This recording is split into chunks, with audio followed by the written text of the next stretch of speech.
ध्यान दिया जाए। आज की क्लास में आप सभी स्टूडेंट पढ़ने जा रहे हैं क्लास 11 का यूनिट फर्स्ट, जिसका नेम है some basic concept of chemistry. ये फर्स्ट यूनिट इस ढंग से बनाया गया है कि आप पूरी केमिस्ट्री को जो आप पढ़ेंगे उसमें जो भी कॉन्सेप्ट अवेलेबल है या जिस कॉन्सेप्ट का यूज़ होगा वो सारे कॉन्सेप्ट यहाँ पर आपको बेसिक कॉन्सेप्ट के साथ कुछ जानकारी देते हुए समझाया जाएगा। ध्यान से आप सभी स्टूडेंट हर एक टर्म को समझेंगे। इंट्रोडक्शन क्लास के रूप में आपको प्रोवाइड किया जा चुका है केमिस्ट्री और इम्पोर्टेंस ऑफ केमिस्ट्री के बारे में। आज इसका first basic topic atom, molecule and types of molecule आप समझने जा रहे हैं। स्टार्ट करने से पहले आपको बता दें कि lithium, sodium, potassium, aluminium, gallium, indium ये सभी एलिमेंट्स हैं और कोई दो एलिमेंट आपस में मिल जाता है, जैसे C और O आपस में मिलता है तो बनता है CO2, H और O मिलता है तो बनता है H2O, तो ये कहलाता है कंपाउंड। ये है कंपाउंड और ये दोनों क्या है, एलिमेंट है। एलिमेंट का छोटा पार्टिकल, एलिमेंट का स्मॉलेस्ट पार्टिकल कहलाता है एटम और कंपाउंड का स्मॉलेस्ट पार्टिकल कहलाता है मॉलिक्यूल। तो 4 टर्म है, ध्यान से आप समझने का प्रयास करेंगे। एक है एटम, एक है मॉलिक्यूल, एक है एलिमेंट, एक है कंपाउंड। तो आप ये बात समझ चुके कि नाइट्रोजन और ऑक्सीजन अलग अलग ये दोनों एलिमेंट हैं और ये आपस में जब कंबाइन करते हैं तो बनता है N2O, बनता है NO2, बनता है N2O3, N2O4। ये सभी क्या है, कंपाउंड्स हैं और ये क्या है, एलिमेंट है। तो हम समझाना चाहते हैं कि एलिमेंट का छोटा पार्टिकल एटम कहलाता है और कंपाउंड का छोटा पार्टिकल मॉलिक्यूल कहलाता है। आप इस नाइट्रोजन को एलिमेंट भी कह सकते हैं, एटम भी कह सकते हैं। इस ऑक्सीजन को एलिमेंट भी कह सकते हैं, एटम भी कह सकते हैं। लेकिन आप N2O5 को कह दिए कि ये एटम है, मतलब आपको कुछ नहीं आता है। ये या तो आप कंपाउंड कहिए या तो मॉलिक्यूल कहिए। CO2 या तो आप कंपाउंड कहिए या तो मॉलिक्यूल कहिए। एटम कहना एकदम गलत होगा। C एलिमेंट भी कह सकते हैं, एटम भी कह सकते हैं। H एलिमेंट भी कह सकते हैं, एटम भी कह सकते हैं। लेकिन इससे बना हुआ H2O या तो कंपाउंड या तो मॉलिक्यूल। कंपाउंड का ही छोटा पार्ट मॉलिक्यूल होता है। तो ये जानकारी आपको बताया जा चुका है, समझाया जा चुका है। अब सारा डिटेल आपको यहाँ मिलने जा रहा है, लेकिन उससे पहले एटम और मॉलिक्यूल का डिफिनेशन समझ लीजिए। N atom is the smallest particle of the element which exists or doesn't exist in free state but takes part in the formation of chemical bond is called atom। या ये कह सकते हैं कि atom जो होता है किसी एलिमेंट का स्मॉलेस्ट पार्टिकल होता है जो फ्री स्टेट में एग्जिस्ट कर भी सकता है, नहीं भी कर सकता है। लेकिन केमिकल बॉन्ड के फॉर्मेशन में हमेशा एटम ही भाग लेता है और एटम का पहली बार जो कॉन्सेप्ट दिया गया, खोजा गया, वो जॉन डाल्टन के द्वारा 1808 में। अब बात करते हैं हम मॉलिक्यूल का। मॉलिक्यूल क्या होता है, ध्यान दिया जाए। मॉलिक्यूल का कॉन्सेप्ट दिया गया है एमिडो एवोगाड्रो के द्वारा 1811 में ये दिया गया। और ये क्या है, तो किसी कंपाउंड का वह स्मॉलेस्ट यूनिट जो फ्री स्टेट में पाया जाता है लेकिन केमिकल बॉन्ड के फॉर्मेशन में पार्टिसिपेट नहीं करता है, केमिकल बॉन्ड के फॉर्मेशन में भाग नहीं लेता है, मॉलिक्यूल कहलाता है। इस बात को कि एटम और मॉलिक्यूल दोनों चीज़ को आप समझ सकते हैं बहुत सहज ढंग से एक एग्जाम्पल के मदद से, और वो एग्जाम्पल है फॉर्मेशन ऑफ CO2। ध्यान देंगे, यहाँ एटम और मॉलिक्यूल का डिफिनेशन इस एग्जाम्पल में क्लियर हो जाएगा। आप सभी स्टूडेंट केमिस्ट्री पढ़ने चले हैं तो आप लोग से एक रिक्वेस्ट कि जितना जल्दी हो सके एटॉमिक नंबर 1 से 13 तक सभी स्टूडेंट अच्छे से एटॉमिक नंबर और सिंबल याद कर लें। और अब यहाँ पर आप ध्यान देंगे, इसमें 2 एलिमेंट है C और O। C का एटॉमिक नंबर बताया जाए 6 के अनुसार कॉन्फ़िगरेशन, ऑक्सीजन 8 2 6 तो कार्बन अपने आउटर ऑर्बिट में कितना इलेक्ट्रॉन लेकर आता है? 4। ऑक्सीजन जब भी आएगा तो कितना लेकर आएगा? 6 इलेक्ट्रॉन लेकर आएगा। कहां से पता चल रहा है? यहां से। ठीक है, दूसरा ऑक्सीजन भी 6 इलेक्ट्रॉन, टोटल CO2 में 2 ऑक्सीजन है। अब आप सभी स्टूडेंट देख सकते हैं कि यहाँ पर इसका ऑक्टेट कंप्लीट हो गया, इसका भी ऑक्टेट कंप्लीट हो गया और इसका भी ऑक्टेट कंप्लीट हो गया। तो यहाँ CO2 मॉलिक्यूल का देखते देखते फॉर्मेशन हो गया। सभी एटम का 8 देख सकते हैं, 4 4 8, यानी यहाँ 8 पूरा कर लिया है, सबका ऑक्टेट पूरा है। ऑक्टेट पूरा का मतलब है ये स्टेबल हो गया। तो हम ये समझाना चाहते हैं कि CO2 मॉलिक्यूल में प्रत्येक एटम शेयरिंग के द्वारा अपना ऑक्टेट कंप्लीट कर लिया, और जब कंप्लीट कर लिया तो अब CO2 केमिकल बॉन्ड के फॉर्मेशन में भाग नहीं लेगा।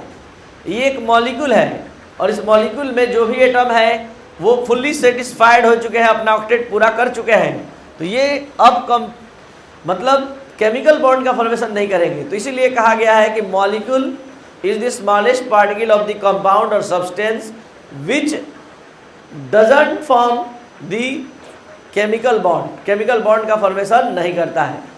यानी केमिकल बॉन्ड क्यों नहीं करता है? कारण है कि इसका ऑक्टेट कंप्लीट होता है। और एटम के बारे में बताया गया कि an atom is the smallest particle of an element which exist और doesn't exist in free state but takes part in a chemical reaction, takes part in a formation of chemical bond. तो chemical bond में क्यों भाग लेता है formation में? इसका कारण क्या है? तो इसका कारण है कि इसका ऑक्टेट पूरा नहीं होता है, और ऑक्टेट पूरा करने के लिए, अपने स्टेबिलिटी को अचीव करने के लिए ये 2 एटम आपस में शेयरिंग किया। ये शेयरिंग ये ऑक्टेट को कंप्लीट कराता है, और ऑक्टेट होने से क्या होता है? एटम एलिमेंट स्टेबल हो जाता है। तो स्टेबल होने के लिए ये अपना एक दूसरे एटम के साथ शेयरिंग करता है। तो ये था आपका एटम और मॉलिक्यूल। अब हम बात करते हैं टाइप्स ऑफ मॉलिक्यूल का। मॉलिक्यूल 6 टाइप के होते हैं। Monoatomic molecule, diatomic molecule, triatomic, tetraatomic, pentaatomic और पॉलीएटॉमिक। तो मोनोटॉमिक मॉलिक्यूल क्या है? जैसा कि नाम से ये स्पष्ट है, 1 एटम रखने वाला मॉलिक्यूल। इस धरती पर कौन है? तो बस नोबेल गैस है। Helium, neon, argon, krypton, xenon, ये सभी क्या है? 1 एटम रखने वाला मॉलिक्यूल है। आपको बता दे कि वास्तव में ये एटम है, लेकिन हम इसको मॉलिक्यूल कहने जा रहे हैं। क्यों? मॉलिक्यूल का कंप्लीट डिफिनेशन लागू हो रहा है। मॉलिक्यूल का फर्स्ट स्टेटमेंट क्या है मॉलिक्यूल होने के लिए? कि फ्री स्टेट में पाया जाना चाहिए, पाया जाता है। केमिकल बॉन्ड के फॉर्मेशन में भाग नहीं लेना चाहिए, नहीं लेता है। क्यों? क्योंकि नोबेल गैस का ऑक्टेट पूरा होता है। तो एटम होते हुए भी ये क्या हो गया? मॉलिक्यूल। 2 एटम का मॉलिक्यूल बताया जाए, O2, N2, Cl2, Br2, H2, HCl, NaCl, मतलब वैसा मॉलिक्यूल जिसमें 2 एटम होता है। बहुत ही आसान है, समझ कर देखिए। O2 कितने एटम से बना है? 2। अब हम लिखें NaCl, तो आपको क्या समझ में नहीं आ रहा है कि इसमें Na भी है और Cl भी, 2 एटम से। तो वैसा मॉलिक्यूल जो 2 एटम से मिलकर बना होता है डाइएटॉमिक, 3 एटम से मिलकर बना होता है ट्राइएटॉमिक। अब हम लिख दिए O3। तो क्या आपको क्लियर नहीं है कि ये 3 ऑक्सीजन एटम से जुड़ा है? 3 एटम पार्टिसिपेट किए इसको बनाने में। अब हम मान लीजिए लिख दिए P4। तो क्या आप समझ पा रहे हैं कितने फास्फोरस के एटम है इसमें? 4। तो कौन से टाइप में आएगा?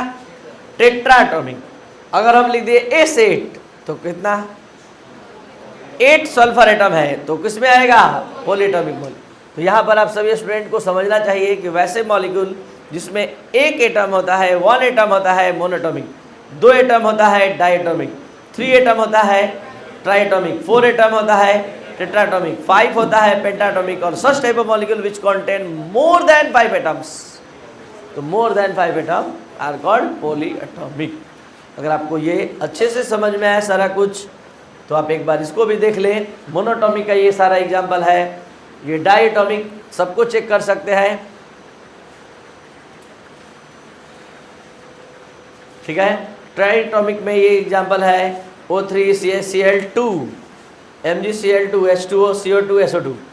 इसके बाद ये टेट्राएटॉमिक में देख सकते हैं सारे मॉलिक्यूल में 4 एटम दिखाई देंगे, H2O2, P4 PH3 NH3 etc. पेंटाटॉमिक CaCO3 5 ये NH4Cl NH4 CH4 CCl4 SiH4 CHCl3 ये सभी पेंटाटॉमिक हैं। पॉलीएटॉमिक वैसे मॉलिक्यूल जिसमें 5 से अधिक एटम होते हैं। C6H12O6 C12H22O11 K2SO4 H2C2O4 .2H2O और भी कल हम बताए थे, बता दीजिए।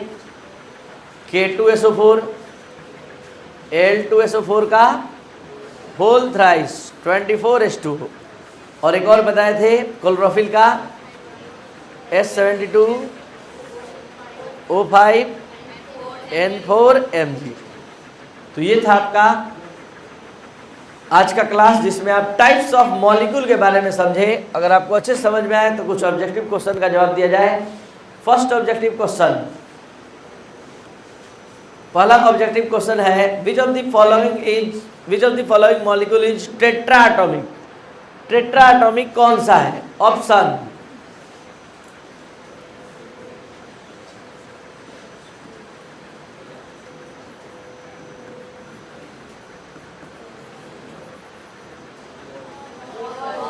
क्या आंसर होगा? All. Which of the following molecule is diatomic. Diatomic बताना है। डाईएटॉमिक